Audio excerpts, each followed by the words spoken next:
Hoj, Svedavar in Andraž iz Svitek TV in danes je končno prišel dan za video, ki se Andraž že toliko časa otepal. A ne, Andraž? Govorila bova namreč o najljubših aplikacijah in funkcijah, ki nama lajšajo življenje in ki ga bodo, upava, tudi vam. A veste, kako nama pa lahko vi olajšate življenje? Tako, da se naročite na tale najin kanal in nas spremljate na teh spodnjih socialnih omrežjih, ker je vsak nov naročnik in sledilec ful pomemben za naju. No, itak hvala pa tudi najnim starim naročnikom, vsi skupaj ste carice in cari. Ne smeva pozabiti na vas. Ok, pravno, če že morava, dejva vam olajšati life. You're in the good place. Well, that's good. Stvar je simpel. Predstavlja vam bo par aplikacij ali pa funkcij, ki nama olajšajo life in jih predlagava tudi vam. No ja, ene izmed njih bodo malo bolj za dušo in za zabavo, ampak saj to je nekako poanta tega videa, da ni to resen. Sam toliko bi vas pa rada opozorila, da bo kar nekaj aplikacij oziroma funkcij v tem videu ekskluzivnih za Android, ker je to pač sistem, ki ga midva uporabljava. Vas bo pa itak posebej opozorila, če bodo te aplikacije, funkcije ekskluzivne za Android, ampak nič bat niso vse take. No, sploh vas nisem videl tamle. Ker sem se toliko otepal tega videa, naj vsaj začnem z njim, da se malo odkupam. Moj prvi zelo ljubi app je nova launcher proizvajalca Tesla Call Software. Tisti, ki malo bolj pozorno spremljate mobilno tehnologijo, boste verjetno opazili, da moj domač zaslon na Huawei telefonu ne izgleda kot običajen zaslon na Huawei telefonu. To je zato, ker uporabljam poganjalnik Nova 7, ki mi omogoča, da lahko spremenim mrežo na miza, prilagodim predalnik z aplikacijami, nastavim mape in spremenim videz ikon. Ampak ta grob opis je sam vrh ledene gore, kaj lahko naredite z novo. In če ste nekdo, ki se rad ukvarja s svojim Androidnim telefonom, pol vam res polagava na srce, da si jo naložite. Moja najljubša aplikacija, za katero je Andraž itak vedel, da jo bom kuj na začetku omenil, je aplikacija za takojšnja plačila FlickPay. No, mislim, da je v bistvu to kar za oba naju pomembna aplikacija, ker nama ful pomaga tudi pri upravljanju financ, prenašanju denarja pri temule kanalu. Storitev Flick drugače omogoča hitro in enostavno plačevanje med uporabniki različnih slovenskih bank samo prek telefonske številke ali pa e-mail naslova, brez da bi se rabili pobijati z izpolnjevanjem VPN obrazca v spletni banki, kjer rabite imeti referenco, TRR prejemnika, BIC banke in tako naprej.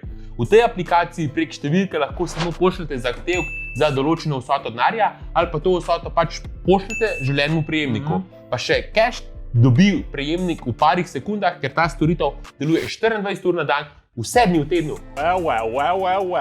V sami Flick aplikaciji, kot lahko vidite, sodeluje večina slovenskih bank. Če greste na stran flick.si, pa lahko preverite, kaj rabite narediti pri posamezni banki, da FlickPay lahko aktivirate in uporabljate. So pa tudi tukaj neki določene izjeme, na kjer vas mora opozoriti, in to so NLB, NKBM in pa Delavska hranilnica. Te namreč uporabljajo svoje denarnike, kjer imajo poleg možnosti shranjevanja plačilnih kartic vgrajeno tudi storitev Flick. Res je, da tle nastane malo brezvezne za mene, ampak če imate NLB Pay, M-denarnico od NKBN ali pa DH denarnik naložen na telefonu, lahko FlickPay uporabljate že ta trenutek. To je ful dobro, ja. Zraven sta tudi Sparkaza in Intesa San Paolo, kjer je Flick vgrajen v sami spletni banki, samo morate pri teh dveh vedeti, da lahko samo pošiljate cash. Ne morate pa postati ali pa sprejemati zahtevka za plačilo. Res ful dobra storitev je drugače ta Flick. Najprej se ga boste verjetno branili in ga boste s težavo zloadali, vsaj glede na moje izkušnje pa moje prijatelje, ampak ko boste enkrat zloadali, boste hitro ugotovili, da vam bo ful olajšal življenje, sploh ko boste nekje zunaj s frendi na pijači ali pa ko boste v službi naročali dostavo hrane za malico. V takem primeru lahko v bistvu samo en plača celoten znesek in potem Fredu oziroma sodelavcu samo fliknete denar nazaj v parih sekundah, brez da bi se mogli obadati z drobižem. Če vas še kaj zanima, sam povejte o tej aplikaciji. Jaz sem pač čisto navdušen na to aplikacijo nad Flickom, ker je najboljši izum slovenskih bank v zgodovini in res hočem, da ga vsi čim prej naložite pa uporabljate, dajte ga hiter. Kmalu boste pa lahko z njim tudi plačevali prek neta, lahko ga pa uporabljate že kar na nekih POS terminalih po Sloveniji. App je pa sicer dostopen tako na iPhone-ih, kot na Androidih. In ja, res je, da je nekako podoben Revolutu, to sem že milijonkrat slišal. Sam tukaj ne rabite izključno imeti denarja pri eni banki ali pa ga nalagati na Revolut, ker je pač to pri njih, ampak praktično deluje takoj, ko imate odprt TRR pri slovenski banki, kar pa ga itak v bistvu vsi skoraj že imamo in ob uporabi Flika se denar prenese direktno dol iz enega TRR-ja na drug TRR druge banke. Ok, zdaj sem pa spet jaz na vrsti in moja naslednja aplikacija je Shazam. Se vam je že kdaj zgodilo, da ste po radiju slišali neko pesem, ki vam je bila všeč, ali pa vsaj znana, sam niste točno vedeli, kakšen je njen naslov ali pa kdo je njen izvajalec in vas je ful spravil v živce. Ja, pri tem vam lahko pomaga aplikacija Shazam, ki s pomočjo vašega pametnega telefona vzame vzorec predvajanja pismi in ga primerja s svojo ogromno bazo podatkov pismi s pomočjo kar dost zakomplicirane tehnologije, ki ne vašla razlagati.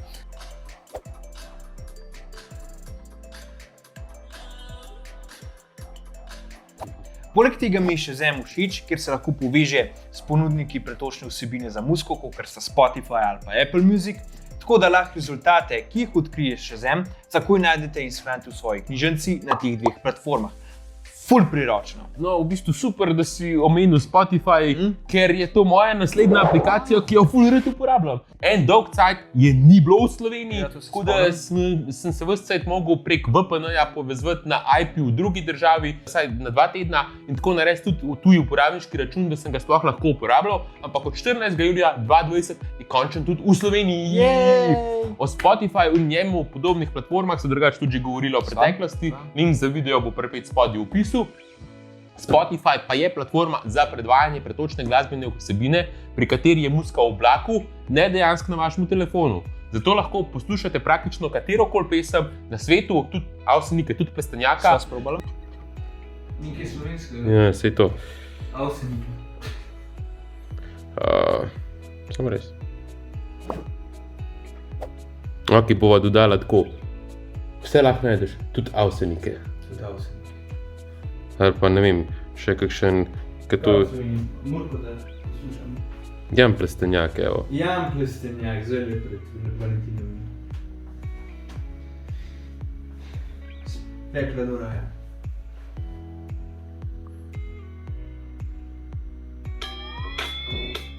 In za to storitev plačujete naročnino, da pač lahko dostopate do nje. Lahko imate sicer tudi brezplačno verzijo, sam poj morate poslušati oglase, poleg drugih določenih zoprnih omejitev. Spotify slovi po tem, da vam zna zelo dobro tudi priporočati glasbo glede na to, kaj poslušate. Res je, ima odlične ekskluzivne podcaste Joe Rogan in lep pregleden uporabniški vmesnik. Njegovo aplikacijo najdete na ogromno drugih zunanjih napravah, pa še dobre kontrole ima, če telefon povežete z avtom. Glede za to je Spotify zame res super aplikacija in si ne predstavljam, da jo ne bi imel več na telefonu. Včasih se res sprašujem, kot si rekel, kako sem preživel brez tega in kako sem sploh poslušal muziko na telefonu, pač čuden mi je. Zaenkrat sem se kar lepo izmenjevala, vsak je povedal po 2 aplikaciji in mislim, da so imela kar dobre izbire.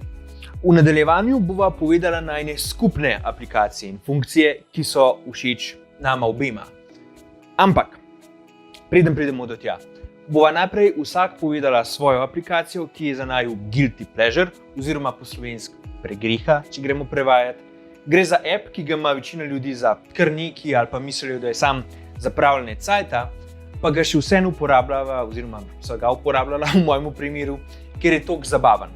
Prej sem začel jaz, zdaj pa prvo besedo dajem tebi, Davor. Moja pregreha je sigurna aplikacija TikTok in ja, vem, tudi sam težko to priznam. Danes ste verjetno že skoraj vsi slišali, oziroma ste, in tudi midva ga zmeraj omenjava, ko vas prosva, da naj jo spremljate tudi na tistem omrežju. Gre za drugače družabno omrežje, na katerem lahko snemate kratke videe. Ti so lahko čista zajebanci, lahko so pa tudi zelo izobraževalni. Recimo, jaz sem se kar nekaj stvari naučil iz TikToka in to pač tudi delil, pa probal pomagati drugemu folku. Včasih najdete marsikatero modrost za življenje tam, oziroma se vsaj trudijo, da bi dodali kakšno tako modrost. Tudi zato sem sam malo spremenil mnenje okrog njega, čeprav sem bil na začetku ful pri njemu, ker res nisem štekal, zakaj ga mladi toliko radi uporabljajo, ker mi pač ni bil smešen. TikTok je fajn tudi zato, ker je zaenkrat edino socialno omrežje, ker ti ni treba plačati bajnih vsot za oglaševanje, da ti rata in si lahko uspešen, tako pač, kot je v zadnjem času treba neke vsote plačati v Instagramu ali pa Facebooku. Na TikToku je zaenkrat tvoja sreča za širjenje videa precej odvisna samo od algoritmov in lahko vsak morata že samo z enim TikTokom še da gor zanimivo vsebino za tisti video. No, Andraž, na algoritme in srečo se pa tudi ti spoznaš s svojim guilty pleasure appom. No, A ne, da? davor, neč ne zabavi, okej. Jaz še zmeraj ne zastopam, kako je lahko te TikTok tako zabaven. Je. Jaz ga še zmeraj štekam in ne razumem, zakaj Lahko sem sem tako gor. dober. Ampak imaš prav, moja aplikacija pri grehe ima res kar dosti upraviti z algoritmom. Ja. Pridem sem namreč postal zaseden, srečno v zvezi. Samo malo. Sem namreč uporabljal Bumble. Pazi, da mi kurša. Gre za zminkarsko aplikacijo, ki konkurence preslava na Tinderju in prav tako omogoča, da si najdeš nekoga, da greš z njim ven in da rata tvoj potencialen partner, lahko je pa tudi biznis partner ali pa friend. Ima pa ta app en zelo zanimiv preobrat. Če pride do ujemanja, mečanja strani obeh, ti mora prva napisati punca. Lejte, davori so se kar oči zasvetle. Saj že imam Mislim, da je Bumble. že zelo dobro. Newsflash. No ja, moram priznati, da je bilo zelo zabavno gledati punce, ki so probale odpreti pogovor s svojimi pick-up stavki, ker je to ponavadi naloga Ja. nas, tipov. Dating je težek. Ja, tako da če ste obupani na Tinderju, maybe probajte z Bumblom. Ok, drugače so pa te najbolj prehranila za na konc in sicer gre za funkcijo in za app, ki uporabljava oba.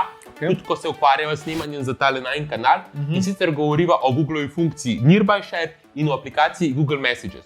Poglejmo najprej več o temu Nearby Shareu ali pa kako se po slovenski reče deljenju v bližini. Gre za funkcijo na androidnih telefonih, ki omogoča, da prenašate file iz enega telefona na drugega na podobno foro, kot je to pri iPhonih, kjer to lahko počnejo z AirDropom. Nama ful prav pride, ko po snemanju prenašajo več posnetkov in slik med najnimi telefoni. A veste, ko ste včasih mehne file prek Bluetootha prenašali več minut? Katastrofa. No, pozabite na tisto, ker ta funkcija to zelo pohitri. Ful dobro. Nearby Share lahko deli file s pomočjo Wi-Fi-ja, prenosa podatkov ali pa tudi brez uporabe interneta. Je tudi precej hitra in sicer prenese cirka 1 GB velikosti datotek v približno 20 sekundah. Se je Google hitrost prenosa tudi še povečal, odkar so storitev prvič dali ven. Ima sicer svoje pomanjkljivosti. Včasih dela zelo hiter, drugič zelo počas, pa da ga vglobite, morate iti čez daljši postopek, kot je pa to pri AirDropu na iPhonih. In zaenkrat še zmeraj ne morete prek Nearby Share prenesti filev iz telefona na komp. To je bilo ful dobro. Ampak tudi zato Google obljublja, da se bo dal narediti pozneje tekom leta, bolj proti koncu, v obliki samostojne aplikacije, ker bo deljenje v bližini še povečalo uporabnost. To bo top. Tako da bo tudi v tem pogledu primerljiva z AirDropom. In pa nazadnje moramo omeniti še Google Messages oziroma Google sporočila in pa funkcijo RCS, Rich Communication Service, ki je najdemo znotraj te aplikacije. Google Messages so že Googlov... No, v bistvu sploh ne veva, kateri je točno že poskus, da bi Android konkuriral Appleovemu iMessages, ki je na začetku prejšnjega desetletja obnorel uporabnike iPhonov in je še zmeraj eden od tistih glavnih razlogov, da mnogi od Appleovih uporabnikov nikoli ne bodo se preselili na androidne alternative. Nikoli. Google Messages je androidna default aplikacija za pošiljanje SMS-ov med uporabniki, je pa zaradi implementacije RCS-a, katerega velik pokrovitelj je tudi Google, postala še boljša.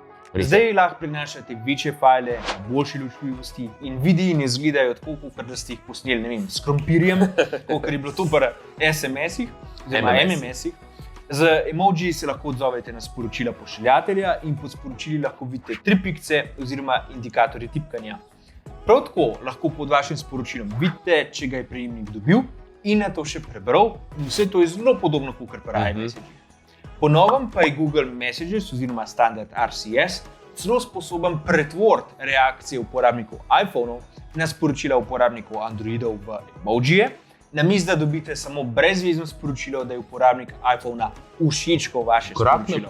Korak naprej. Glede iMessages in pa pošiljanja sporočil se trenutno v ZDA odvija malo drama, saj obstaja prepad med modrimi mehurčki oziroma uporabniki iMessages in zelenimi mehurčki oziroma androidovci, ki pošiljajo sporočila na iPhone in dostopa do iMessages itak verjetno nikoli ne bodo imeli. To trenutno v ZDA vodi celo v medvrstniško ustrahovanje s strani uporabnikov iPhonov, katerih delež je pač tam precej visok Ja. in pač vsi hočejo, da sogovornik uporablja iMessages, pa da tako ne izgubijo določenih naprednejših funkcij, ki jih iMessage omogoča. Neka, recimo, simpel rešitev je sicer, da bi Apple v iMessages dodal tudi podporo za RCS standard, ampak se to prav verjetno tako ne bo zgodilo, ker pač to je Apple in bi na ta način Apple mogoče celo dal uporabnikom malo več izbire in bi sporočila iz Android telefonov ne povzročila drugačne izkušnje za iPhone uporabnike in bi Apple šel malo na roko uporabnikom in ne bi bil toliko zaprt. Kar pa je Ja. po najmu mnenju glih tako, kot da bi se zgodil čudež. There's no such thing as miracles. Ampak to je res specifično precej za Ameriko. S tem bi bili vsi uporabniki najbolj zadovoljni, Res po je. najmem mnenju. No ja, vseeno jaz vam predlagam, da Google Messages hitro zloadate, če jih pač že nimate na telefonu in Vgrajte. greste pod nastavite, vklopiti funkcije klepeta, da boste lahko uživali v tem novem, modernem načinu pošiljanja sporočil, ki so tudi kriptirana in bolj varovana, kot pa pošiljanje SMS-ov in Ful MMS-ov, dobra ki stvar. niso bila nikoli kriptirana. No, če sem pa že pri tem, Andraš, si vedel, da je baje znanstveno dokazan, da uporabniki Androidov na Tinderju dobijo manj ujemanj, kot če imaš pa iPhone. Fun fact, vidiš, sploh ne bi rabil zamenjati zmenkarske aplikacije, sam iPhone bi mogel kupiti, ne vem, To je fun smešno. fact. Lej. Zelo smešen, res. Ja. Ful si Zabavno, zabaven, zabavno, da Davor. Ja. Najbolj, da greš kar na TikTok. Sem slišal, da je klon dober tam za vse. Ej, Ne, se si hicava. Mi da sva čisto ok res. in sva se zelo zabavana pri delanju tega videa. Upava, da ste tudi vi uživali v njegovem gledanju. Ne pozabite se naročiti na tale najin kanal. Mi pa se že kmalu vidimo v naslednjem videu. Čau!